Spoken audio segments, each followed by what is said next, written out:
Hello, I'm Minakshi and I welcome you to my channel #MINAKSHI Tutorials #. If you like my explanation, please like, share and subscribe my channel. मैं आज आपको class 11th chapter 1 जो है हमारा economics का वो explain करूंगी. As I had already promised कि मैं आपका इकोनॉमिक्स स्टार्ट करूंगी, लेकिन कुछ कारण की वजह से नहीं हो पाए. So let us start our economics today. सबसे पहली बात, इकोनॉमिक्स होता क्या है, इकोनॉमिक्स का एग्जिस्टेंस ही क्यों हुआ, क्या जरूरत थी हमें इकोनॉमिक्स की.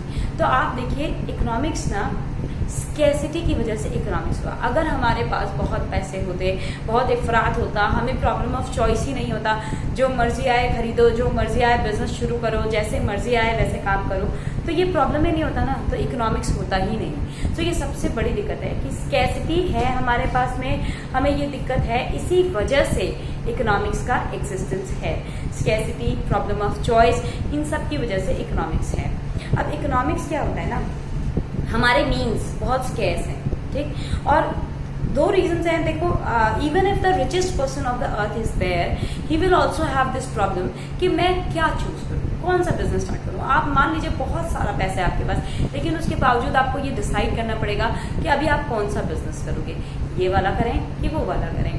अगर आप पैसा इसमें लगा देते हो तो दूसरा बिजनेस इमीडिएटली आप नहीं स्टार्ट कर सकते हो. आप कितने भी पैसे वाले क्यों ना हो, 2-3 बिजनेस एक साथ तो नहीं खोल सकते हैं. तो इसीलिए आपके पास में हमेशा प्रॉब्लम ऑफ चॉइस रहती है. And secondly, problem of alternative uses. Alternative uses मतलब, अब जैसे सपोज करिए मिल्क है, आपके पास लिमिटेड अमाउंट में मिल्क है, भाई गाय भैंसे नहीं बांध रखी है हमने, तो ऑब्वियसली हमारे पास लिमिटेड अमाउंट में मिल्क है. अब उससे या तो आप दूध चाय बना लो, या आप उसका पनीर बना लो, या आप उसका कर्ड जमा दो. तो ये आपके ऊपर डिपेंड करता है ना. तो आप उस लिमिटेड मीन्स को कैसे यूज करोगे. तो इसकी वजह से रिसोर्सेज के ऑल्टरनेटिव यूजेस होते हैं और उसके अकॉर्डिंग आपको उन्हें यूज करना पड़ता है. सो रिच और पुअर कोई भी हो, सबके पास प्रॉब्लम ऑफ चॉइस का ये जो प्रॉब्लम है, जो स्कैर्सिटी का प्रॉब्लम है, ये सबके पास होता है. अब इसके अलावा कंज्यूमर्स एंड प्रोड्यूसर्स के अलावा गवर्नमेंट जो होती है हमारे पास, ये तो चलिए हमने अपना बताया कि रिच हो पुअर हो. एज अ कंज्यूमर भी अगर हम देखें तो हमारे पास हमेशा एक लिमिटेड अमाउंट ऑफ पैसा रहता है, जिसको हमें अलग अलग जगहों पे यूज करना पड़ता है.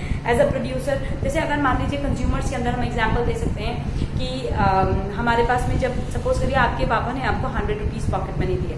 अब 100 रुपीज में आप सोच रहे हो एक पार्टी भी थ्रो कर लूँ और एक आदि बर्गर पिज्जा वगैरह भी खा लूँ और सब कुछ कर लूँ, तो ये तो नहीं पॉसिबल हो पाएगा. तो हमें डिसाइड करना पड़ता है कि हमें क्या चूज करना है, हमें क्या लेना है. तो हम हर महीने इतनी पार्टिंग शार्टिंग नहीं कर सकते जितना लिमिटेड हमको पॉकेट मनी मिलता है उसके हिसाब से. नाउ एज अ प्रोड्यूसर, दो तरह की मशीन्स मार्केट में है. मैं प्रोड्यूसर हूँ तो मुझे इन्वेस्टमेंट करना पड़ेगा मशीन्स में.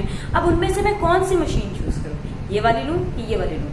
ये थोड़ी महंगी है लेकिन ज्यादा काम दे रही है, ये थोड़ी सस्ती है लेकिन काम कम होता है. अब मेरे पास कितना बजट है, क्या मैं महंगी वाली ले सकती हूँ या नहीं ले सकती हूँ, तो ये इसके ऊपर डिपेंड करता है.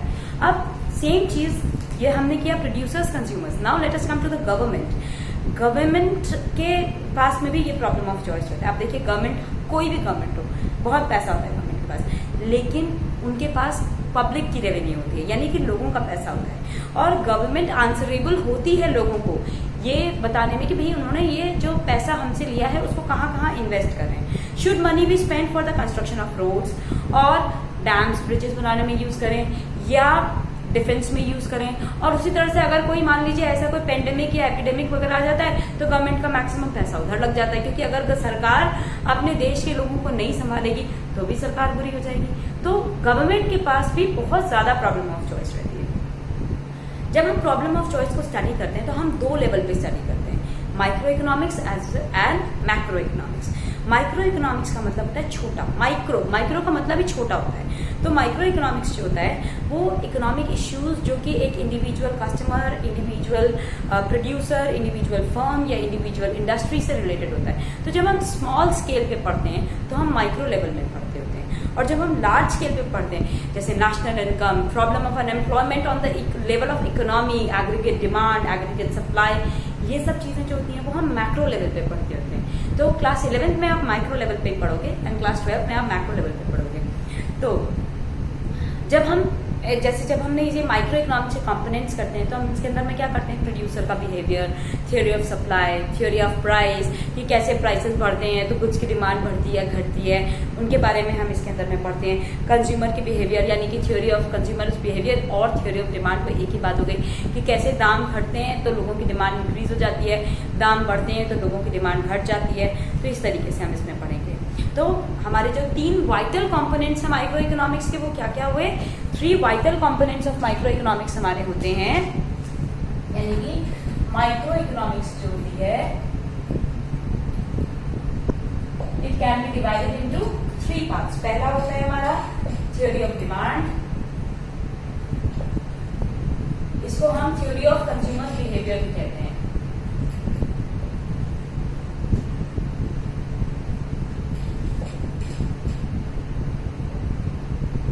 दूसरा होता है हमारा थ्योरी ऑफ प्रोड्यूसर्स बिहेवियर यानी कि theory of supply.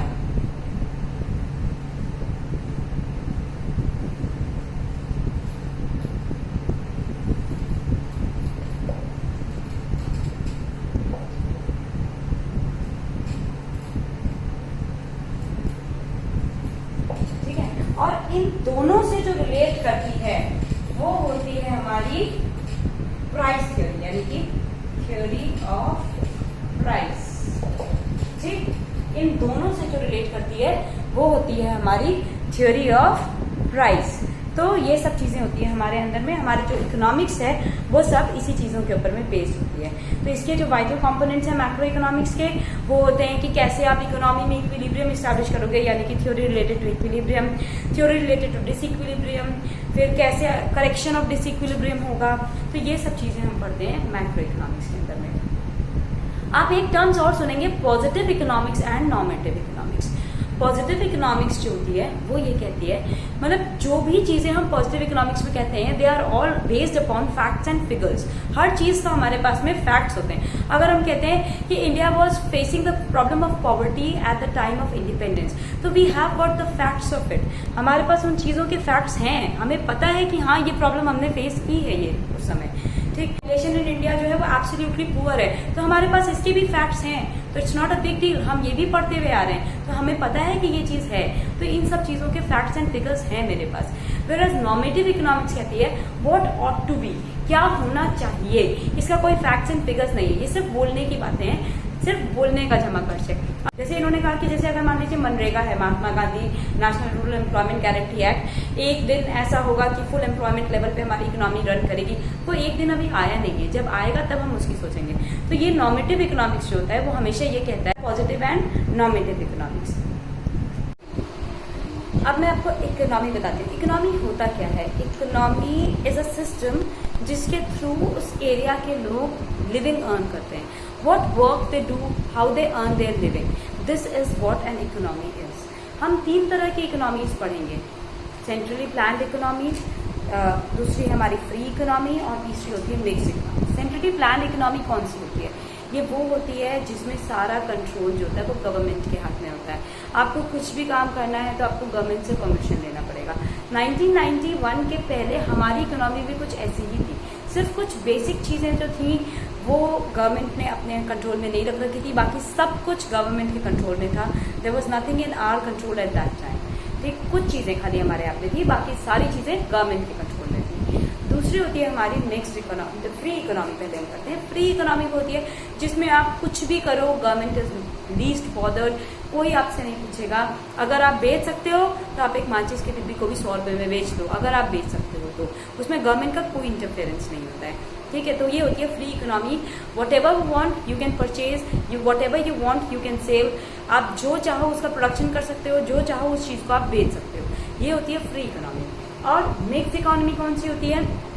Mixed economy वो होती है जिसमें जहाँ नेसेसरी होता है वहाँ गवर्नमेंटल इंटरफेरेंस होएगा, जहाँ नेसेसरी नहीं है वहाँ गवर्नमेंट कोई इंटरफेयर नहीं करती है। जैसे हमारी इकोनॉमी है, एट प्रेजेंट हमारी इकोनॉमी ऐसी है, आपका गवर्नमेंट का कोई इंटरफेरेंस नहीं है for producer goods, consumer goods, unless and until आप अपने कंज्यूमर्स को एक्सप्लॉइट करने की कोशिश करते हैं। तो ये चीज़ें आ जाती हैं इसके अंदर में कि तीनों तरह की इकोनॉमीज, इनकी डिटेल्स आपके नेक्स्ट चैप्टर में हैं कि उसमें हम कैसे प्रोड्यूस करेंगे, क्या प्रोड्यूस करेंगे, कब प्रोड्यूस करेंगे, कौन प्रोड्यूस करेगा, ये सब मैं आपको अपनी नेक्स्ट वीडियो में एक्सप्लेन करूंगी. So I hope my explanation is very clear to you all. If you like my explanation, please like, subscribe and share my channel. Thank you for today. Let's say goodbye.